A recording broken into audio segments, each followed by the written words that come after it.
শিক্ষার্থীরা কেমন আছো তোমরা? আশা করি ভালো আছো। এই পরিস্থিতির কারণে তোমাদের সাথে অনেক দিন ধরে আমার দেখা হচ্ছে না। তো স্কুল পরিচালিত অনলাইন ক্লাসের মাধ্যমে তোমাদের সাথে আমার ক্লাস হচ্ছে। তোমরা আশা করি ক্লাসগুলো সবাই দেখতে পাচ্ছ এবং ক্লাসগুলো নিয়ে বাসার মধ্যে পড়ালেখা করছো।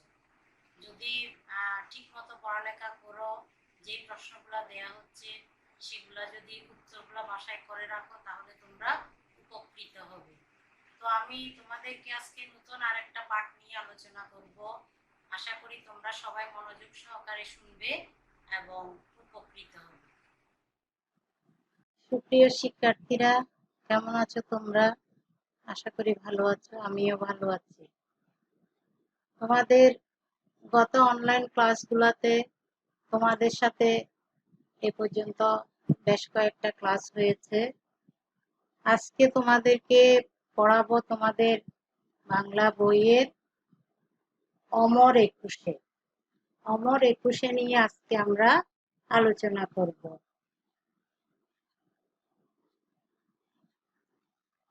আচ্ছা, অমর একুশে লিখেছেন কে? অমর একুশে প্রবন্ধটি লিখেছেন রফিকুল ইসলাম।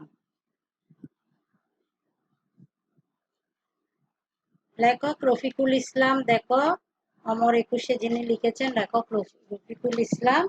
রফিকুল ইসলাম সম্পর্কে আমাদেরকে জানতে হবে, যিনি আমাদেরকে এই 21শে ফেব্রুয়ারির ঘটনার বর্ণনা দিয়ে লিখেছেন।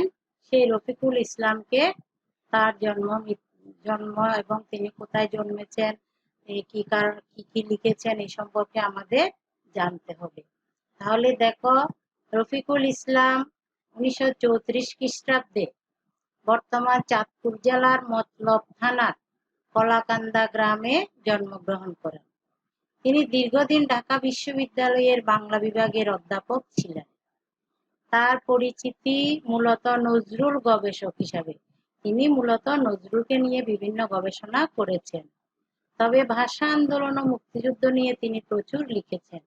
তার রচিত উল্লেখযোগ্য গ্রন্থগুলো হলো নজরুল নির্দেশিকা, নজরুল জীবনী, বীরের এ রক্তস্রোত, মাতার এ অশ্রুধারা, বাংলাদেশের স্বাধীনতা সংগ্রাম, ভাষা আন্দোলন ও শহীদ মিনার, ঢাকার কথা, বাংলা ভাষা আন্দোলন, শহীদ মিনার, কিশোর কবি নজরুল। এই লেখাগুলা তিনি লিখেছেন। বিশেষ করে নজরুলের উপরে তার লেখা অনেক বেশি। গবেষণা ও প্রবন্ধ সাহিত্যে অবদানের জন্য তিনি নজরুল একাডেমি, বাংলা একাডেমি পুরস্কার ও 21শে পদক লাভ করেন। পশ্চিমবঙ্গের পুরস্কারও তিনি পেয়েছেন। এই পুরস্কারগুলা তিনি লাভ করেছেন তার বিভিন্ন লেখার জন্য। তাহলে আমরা রফিকুল ইসলাম সম্পর্কে জানলাম, যিনি তোমাদের জন্য অমর একুশে প্রবন্ধটি লিখেছেন। আচ্ছা, তাহলে অমর একুশে প্রবন্ধে কি লিখেছেন কবি? এই প্রবন্ধটার মধ্যে 21শে ফেব্রুয়ারি নিয়ে কি আলোচনা করেছেন সেটা দেখো। অমর একুশে শীর্ষক প্রবন্ধে মহান ভাষা আন্দোলনের সংক্ষিপ্ত ইতিহাস তুলে ধরা হয়েছে। তোমরা জানো যে 21শে ফেব্রুয়ারি হচ্ছে আমাদের কি শহীদ দিবস। 1952 সালের ভাষা আন্দোলনের জন্য এই আন্দোলনটা করা হয়েছিল। এর সংক্ষিপ্ত ইতিহাস তিনি এই প্রবন্ধের মধ্যে তুলে ধরেছেন। 1952 সালে 26শে জানুয়ারি খাজা নাজিমুদ্দিন ঘোষণা করেছিলেন যে উর্দুই হবে পাকিস্তানের একমাত্র রাষ্ট্রভাষা। তাহলে কখন থেকে শুরু হয় আমাদের মূল এই যে 52 সাল থেকে আমাদের ভাষা আন্দোলনের মূল সূত্রপাত। মানে আমরা যে আজকে বাংলা ভাষায় কথা বলছি, এই কথা বলাটা আমাদের যে আন্দোলনের মূল জিনিসটা কখন থেকে 52 সাল থেকে শুরু হয়েছে। কি কারণে? যখন খাজা নাজিমুদ্দিন ঘোষণা করেছিলেন যে উর্দুই হবে পাকিস্তানের একমাত্র রাষ্ট্রভাষা। এই ঘোষণা ছিল তৎকালীন পূর্ব পাকিস্তানের সঙ্গে চরম বিশ্বাসঘাতকতা। তাহলে চরম বিশ্বাসঘাতকতা এই ঘোষণার মধ্যে ছিল। ফলে ছাত্র সমাজ প্রতিবাদে ফেটে পড়ে এবং 30শে জানুয়ারি ঢাকায় ছাত্র ধর্মঘট পালিত হয়। এই কথা শোনার সাথে সাথে কি ছাত্ররা বিভিন্ন কলেজ, বিশ্ববিদ্যালয়, মেডিকেল কলেজের ছাত্ররা প্রতিবাদে ফেটে পড়ে এবং 30শে জানুয়ারি ঢাকায় ছাত্র ধর্মঘট পালিত হয়। শুধু তাই নয়, আওয়ামী, মুসলিম লীগ, যুবলীগ ও ছাত্রলীগ সহ প্রগতিশীল রাজনৈতিক ও সাংস্কৃতিক সংগঠনগুলো মিলে তখন সর্বদলীয় কর্মপরিষদ গঠন করে। শুধু ছাত্ররা নয়, যত ধরনের সংগঠনগুলো আছে সবাই একসাথে হয়ে তারা কি করেছে, একটা সর্বদলীয় কর্মপরিষদ গঠন করে। অন্যদিকে ঢাকা বিশ্ববিদ্যালয়ের শিক্ষার্থীরা গঠন করে বিশ্ববিদ্যালয় সংগ্রাম পরিষদ। তাহলে পরিস্থিতিটা তখন কিরকম হয়ে গেল? চারিদিকে কি সংগ্রাম মুখর পরিবেশ। সবাই এই যে বাংলা ভাষাটা যে উর্দু পাকিস্তানের রাষ্ট্রভাষা হবে এটা শুনে সব শিক্ষার্থীরা কি করেছে, প্রতিবাদে ফেটে পড়েছে। আচ্ছা, 4টা ফেব্রুয়ারি পুনরায় ছাত্র ধর্মঘট পালিত হয় এবং সিদ্ধান্ত হয় যে 21শে ফেব্রুয়ারি রাষ্ট্রভাষা দিবস রূপে পালিত হবে। 4টা ফেব্রুয়ারি কি করে, ছাত্ররা পুনরায় ছাত্র ধর্মঘট পালন করে এবং সিদ্ধান্ত হয় যে 21শে ফেব্রুয়ারি রাষ্ট্রভাষা দিবস রূপে পালিত হবে, যেটা আমরা এখন পালন করে আসছি প্রতি বছর 21শে ফেব্রুয়ারি। এই সময় শেখ মুজিবুর রহমান কারাগারে বন্দী ছিলেন। 16ই ফেব্রুয়ারি থেকে তিনি ও মহিউদ্দিন আহমদ ভাষা আন্দোলনকে বেগবান করার জন্য জেলখানায় অনশনব্রত পালন করতে শুরু করেন। ভাষা আন্দোলনকে যাতে আরো গতিশীল করতে পারে, যাতে সর্বস্তরে সবাই আন্দোলনে শরীক হতে পারে, আন্দোলনকে আরো বেগবান করতে পারে, সেই জন্য তাহারা কি করেছেন, জেলখানায় অনশনব্রত পালন করতে শুরু করেন। আন্দোলন নতুন মাত্রা লাভ করে। 20শে ফেব্রুয়ারি সন্ধ্যায় নুরুল আমিন সরকার ঢাকায় 144 ধারা জারি করে। আন্দোলন যখন আরো উত্তর নতুন মাত্রা লাভ করতে যাচ্ছে, তার উত্তর আন্দোলন কি গতি পাচ্ছে, তার গতি বেড়ে যাচ্ছে, তখন কি করলো, 20শে ফেব্রুয়ারি সন্ধ্যায় নুরুল আমিন সরকার ঢাকায় 144 ধারা জারি করে। বিশ্ববিদ্যালয় সংগ্রাম পরিষদ 144 ধারা ভাঙার সিদ্ধান্ত গ্রহণ করে এবং সেই অনুযায়ী প্রস্তুতি নেয়। 21শে ফেব্রুয়ারি ছাত্রছাত্রীরা সাফল্যের সঙ্গে ধর্মঘট পালন করে। ছাত্রছাত্রীরা কি করেছে, তাদের ধর্মঘটটা তারা বেশ সফলভাবে সেই ধর্মঘট পালন করেছে এবং তারা সফলতা লাভ করেছে। সিদ্ধান্ত অনুযায়ী এই সময় তারা জীবনের ঝুঁকি নিয়ে 144 ধারা ভঙ্গ করার জন্য সুশৃঙ্খলভাবে রাজপথে এগিয়ে আসে। তারা কি করেছে, তারা জীবনের ঝুঁকি নিয়ে 144 ধারা ভঙ্গ করে সুশৃঙ্খলভাবে রাজপথে এগিয়ে যায়। তারা এই ছাত্রছাত্রীরা। এই সংগ্রামে বহু ছাত্রছাত্রী ও জনতা আহত হয়, গ্রেপ্তার বরণ করেন এবং রফিকুদ্দিন, জব্বার ও আবুল বরকত শহীদ হন। ছাত্রছাত্রীরা কি করেছে, বহু ছাত্রছাত্রী আহত হয়েছে। যখন রাজপথে কি তাদের উপর ঝাঁপিয়ে পড়েছে, তখন বহু ছাত্র রাজপথে যখন আন্দোলনকে কি করার জন্য, নস্যাৎ করার জন্য বিভিন্ন প্রতিপক্ষ তাদের বিরুদ্ধে তাদের আন্দোলনকে নস্যাৎ করার জন্য এগিয়ে আসছে, তখন কি করেছে, এই সংগ্রামে বহু ছাত্রছাত্রী ও জনতা আহত হয়, গ্রেপ্তার বরণ করেন এবং রফিকুদ্দিন, জব্বার ও আবুল বরকত শহীদ হন। ওই যে আমরা জানি 21 ফেব্রুয়ারিতে আমরা যে বলি সালাম, বরকত, রফিক, জব্বার, তারা শহীদ হয়েছে। 22শে ফেব্রুয়ারি সমগ্র জাতি বিক্ষুব্ধ হয়ে ওঠে। তাহলে 21 তারিখ যখন এই ঘটনা ঘটে, তখন 22শে ফেব্রুয়ারি সমগ্র জাতি কি হয়ে ওঠে, বিক্ষুব্ধ হয়ে ওঠে। ঢাকার রাজপথ হয়ে ওঠে উত্তাল। একদম কি ঢাকার রাজপথ তখন রণাঙ্গনে পরিণত হয়। চারিদিকে সবার মধ্যে কি একটা এমন ভাব বিরাজ করে যে রাষ্ট্রভাষা বাংলা চাই। এই পরিপ্রেক্ষিতে সবাই কি রাজপথ একেবারে উত্তাল হয়ে ওঠে। বহু হতাহতের সঙ্গে এই দিন শহীদ হন শফিউর রহমান, আব্দুল আওয়াল, কিশোর ওহিউল্লাহ। 23শে ফেব্রুয়ারি শহীদের স্মরণে শহীদ মিনার নির্মিত হয়। তাহলে কখন শহীদ মিনারটা নির্মিত হয়?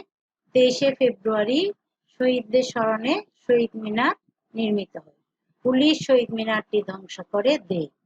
আচ্ছা, যখন শহীদ মিনার নির্মিত হয় তখন পুলিশ এসে আবার কি করে? শহীদ মিনারটি ধ্বংস করে দেয়। আন্দোলন আরো বেগবান হয়। তখন আন্দোলন কি হয়? আন্দোলনের গতি আরো বেড়ে যায়। তখন কি ছাত্ররা আরো বেশি বিক্ষুব্ধ হয়ে ওঠে। তো এই জন্য আন্দোলনের গতি বেড়ে যায়। আচ্ছা, এই আন্দোলন করতে করতে একসময় কি বিভিন্নভাবে ছাত্ররা আন্দোলন শুরু করে, গ্রেপ্তার হয়, তারপর তাদের উপর পরোয়ানা জারি হয়, তারপর পুলিশ তাদেরকে আবার লাঠিপেটা করে, রাস্তার মধ্যে রক্তাক্ত হয়ে যায়, বিভিন্ন জন শহীদ হন। ঢাকা মেডিকেলের ছাত্র, ঢাকা বিশ্ববিদ্যালয়ের ছাত্র, বিভিন্ন কলেজের ছাত্র এই আন্দোলনে শরিক হয়ে তারা বিভিন্ন জন বিভিন্নভাবে আহত হয়েছে, নিহত হয়েছে। এই অবস্থার মধ্যে পুলিশ এসে তাদের উপর লাঠিপেটা করে। যখন 23শে ফেব্রুয়ারি তাদের স্মরণে শহীদ মিনার নির্মিত হয়, পুলিশ এসে আবার শহীদ মিনারটি ধ্বংস করে দেয়। এই শহীদ মিনার ধ্বংস করার পর আন্দোলনের গতি আরো বেড়ে যায়। তারা আরো বেশি করে ঝাঁপিয়ে পড়ে আন্দোলনে। এইভাবে আন্দোলন করতে করতে একসময় বাংলা ভাষা রাষ্ট্রভাষার মর্যাদা লাভ করে। তাহলে এই যে আমরা 21শে ফেব্রুয়ারি পালন করি, 1952 সাল থেকে কিন্তু এটার কি 1952 সালে ভাষা আন্দোলনের জন্য যে আন্দোলনটা হয়েছিল, সেটা আস্তে আস্তে তারপরে 21শে আমরা এটার রূপ নিল কি, ছাত্ররা বিভিন্নভাবে এই আন্দোলনে শরিক হয়ে আন্দোলনকে এগিয়ে নিয়ে পরাশক্তিকে পরাস্ত করে আস্তে আস্তে তারা এই ভাষাটা অর্জন করেছে। তাহলে এই ভাষাটা অর্জন করতে গিয়ে আমাদের কত মেধাবী ছাত্ররা প্রাণ দিয়েছে। তারপরে ঢাকা বিশ্ববিদ্যালয়ের শিক্ষক ছিল, ঢাকা মেডিকেলের শিক্ষক ছিল, ছাত্র ছিল, বিভিন্ন পেশাজীবী মানুষ ছিল। সবাই একসাথে আন্দোলন করে পরিশেষে আমরা বাংলা ভাষা রাষ্ট্রভাষার মর্যাদা লাভ করেছে। আমাদের ভাষাটা রাষ্ট্রভাষার মর্যাদা লাভ করেছে। এটা ছিল মূল ঘটনা হচ্ছে এটা। অমর একুশে প্রবন্ধটা রফিকুল ইসলাম মূলত এই শহীদদের স্মরণে লিখেছেন। আচ্ছা, এরপরে দেখো, তাহলে এই প্রবন্ধটা যখন তোমরা পড়বে বইতে, সেখানে তোমরা অনেকগুলা কি পাবে? শব্দ পাবে, যে শব্দগুলার অর্থ তোমাদের জানা খুবই দরকার। আগেও বলেছি যে শব্দের অর্থগুলা তোমাদের পরীক্ষাতে জ্ঞানমূলক প্রশ্নের মধ্যে অর্থগুলা আসতে পারে। জ্ঞানমূলকে যে প্রশ্নগুলা করা হয় সেখানে একটা শব্দ দিয়ে তার অর্থটা কি এই হিসাবে এক নম্বরের প্রশ্নটা করা হয়। এই জন্য শব্দের অর্থগুলো আমাদের জানা খুবই দরকার। এই প্রবন্ধের মধ্যে যে শব্দগুলো আছে তার অর্থগুলো দেখো কি কি আছে। নিখিল, নিখিল হচ্ছে কি? সমগ্র, পুরো, সমুদয়। সভ্য, সদস্য। সিংহদ্বার, সিংহদ্বার শব্দের অর্থ হচ্ছে মূল দরজা বা প্রবেশ পথ।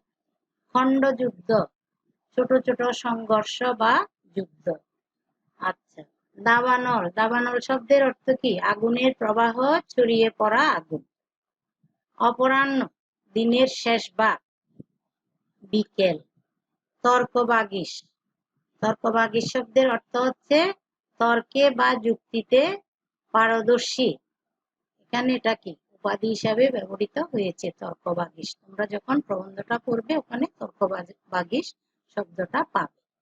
স্তিমিত, কমে যাওয়া, ক্রমান্বয়ে কমে আসা। অজ্ঞাত, অজানা।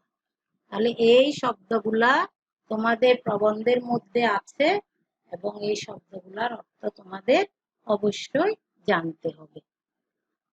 আচ্ছা, তাহলে আমরা যে অমর একুশে এই প্রবন্ধটার মূল জিনিসটা তোমাদেরকে মূল বিষয়টা বললাম, কি কি কারণে আমাদের ভাষা আন্দোলন হয়েছিল এবং কিভাবে হয়েছিল।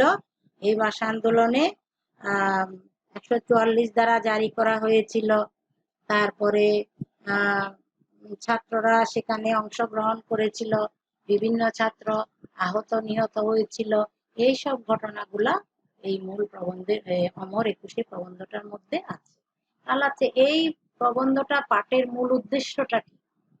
মূল উদ্দেশ্যটা হচ্ছে কি, ভাষা আন্দোলনের ইতিহাস সম্পর্কে জানা এবং ভাষা শহীদদের প্রতি শ্রদ্ধাবোধ তৈরি করাই হচ্ছে এই প্রবন্ধের মূল বিষয়।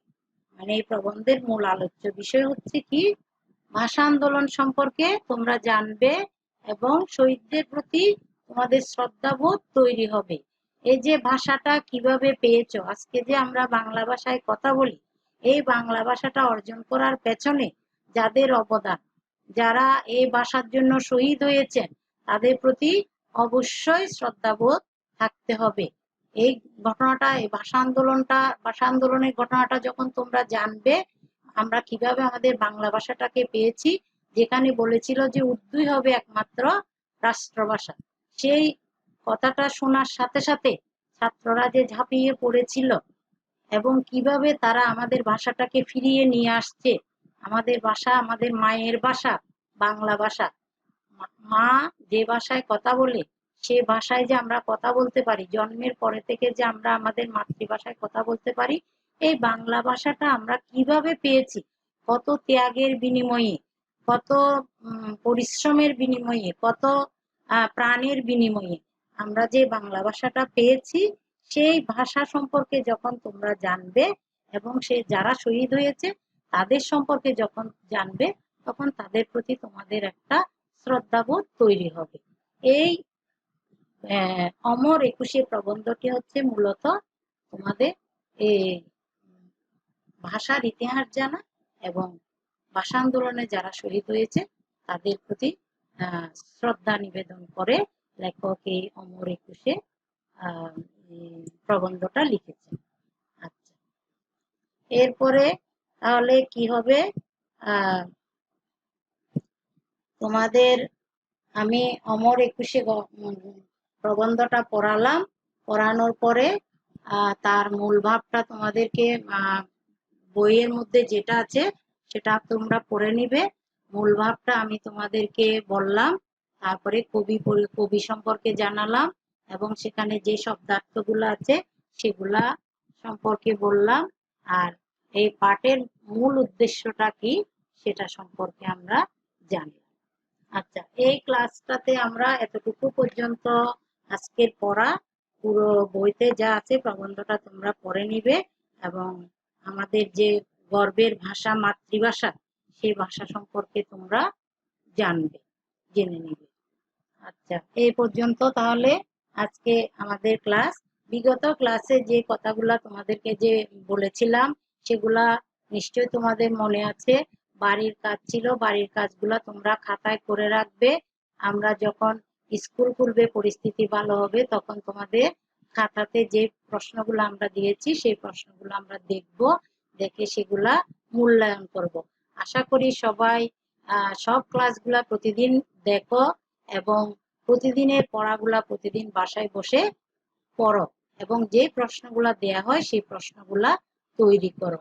তাহলে তোমরা যদি প্রতিদিন এই ক্লাসগুলা দেখো এবং ক্লাসের পড়াগুলা রেডি করো, খাতার মধ্যে যে বাড়ির কাজগুলা দেয়া হয় সেগুলা খাতার মধ্যে তুলে নিয়মিত রেডি করে রাখো, তাহলে তোমাদের আমরা মূল্যায়ন করতে সুবিধা হবে।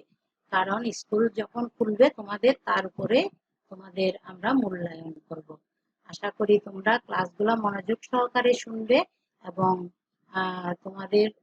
তোমরা ক্লাসগুলা যদি শুনো এতে তোমরা উপকৃত হবে। তোমরা ভালো থেকো, সুস্থ থেকো, বাইরে বের হবে না,